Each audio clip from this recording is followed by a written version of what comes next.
যদি আমরা বুঝতে পারি।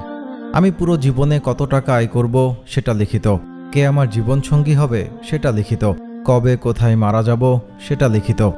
আশ্চর্যের ব্যাপার হচ্ছে আমি কতগুলো দানা ভাত দুনিয়াতে খেয়ে মারা যাব সেটা লিখিত। একটি দানাও কম না, একটিও বেশি না। ধরেন এটা লিখিত যে আমি সারা জীবনে 1 কোটি টাকা আয় করব। এই সিদ্ধান্ত আল্লাহ তাআলা নিয়েছেন। আমি হালাল উপায়ে আয় করব না হারাম উপায়ে আয় করব সেই সিদ্ধান্ত আমার।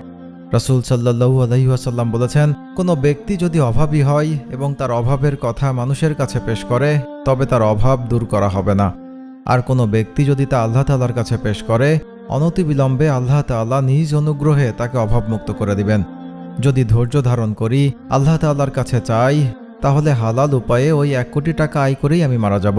হারাম উপায়ে হলেও ওই 1 কোটি, নাথিং মোর নাথিং লেস।